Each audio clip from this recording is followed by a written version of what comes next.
নির্বাচন একটা নৈতিক দায়িত্ব। আমরা ভালো লোককে ভোট দিব, সুন্দর সৎ লোককে ভোট দেবো, বাটপাট চোরদের ভোট দেবো না। ভারতকে খুশি করার জন্য আমরা নির্বাচন করতেছি না। তা আমাদের এই বিপদের সময় যারা এই দেশে ছিলেন তারা এই দেশের যোগ্য ব্যক্তি এই সমস্যাটা সমাধান করার জন্য। অনেকে মিডিয়া দেখছেন, পত্রিকা পড়ে বিপ্লব দেখছেন, তারা আসলে অংশীদার না।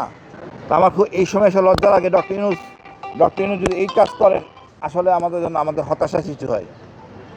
আমি মনে করি দেখেন আমাদের অনেক কিছু করার আছে, সুন্দর একটা শিক্ষানীতি। আমি অযথা পয়সা নষ্ট না করে এই টাকাগুলি যদি আপনাদের যে খাদ্য সরকারি আমাদের ছাত্রদের জন্য খাওয়ার জন্য বিল দেওয়া হয়, সরকার বরাদ্দ ডাবল করে দেন। ভালো একটা মেধা শ্রেণী বাইরে হবে।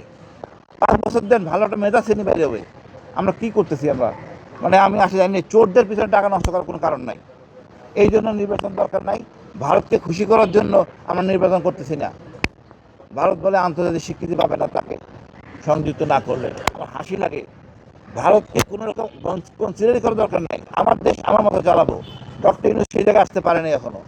আমি মনে করি এটা আমাদের দেশ আমাদের মতো করে চালাবো। একটা যদি নির্বাচিত সরকার দরকার পড়ে, ঠিক আছে, আমরা বসে করে আমরা 2 পক্ষ পুরো দেশ থেকে লোক ভালো লোক নিয়ে আমরা জাতীয় সরকার করি, খরচ নেই। 3টে বছর দেখি, 4টে বছর দেখি, তারপরে আমরা সুন্দর নির্বাচন করি। যে নির্বাচন করব কাগজ কলমে আইন কানুন সেটা মানবো আমরা, বাট চোরটাকে আমরা এখানে আনবো না। আমি হাজিবের কথা খুব মনে পড়ে। এই ফয়সালাটা হয় নাই, আমি সন্তোষজনক উত্তর আমরা পাই নাই। আমরা মনে করি আমরা হাজির মতো কাউকে হারাতে চাই না আগামী নির্বাচন কেন্দ্র করে। নির্বাচন একটা নৈতিক দায়িত্ব।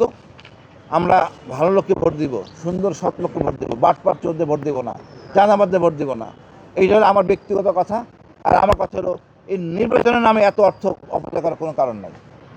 যেহেতু আমি নির্বাচন নিয়মকানুন মানতেছি না, তাহলে অর্থ দিয়ে এখন নষ্ট করে একটা আসলে ক্ষত জিনিস নিয়ে আমরা আগাতে চাই না। আমরা পরিচ্ছন্ন জিনিস নিয়ে আগাতে চাই। অনেক সুন্দর সুন্দর স্কলার পাওয়া যাবে। যদি বিদেশি নাগরিক হয়, অনেক ভালো ভালো বিদেশি নাগরিক আসবে আমাদের দেশটা শাসন করতে। এটা আমাদের লজ্জার, এটা সম্পূর্ণ লজ্জার। তারপর বলবো দেশটা আমাদের, আমরা সুন্দর করে আমরা এই আগামী প্রজন্মের দেশটা নিয়ে যাই। ধন্যবাদ। বাংলাদেশ জিন্দাবাদ।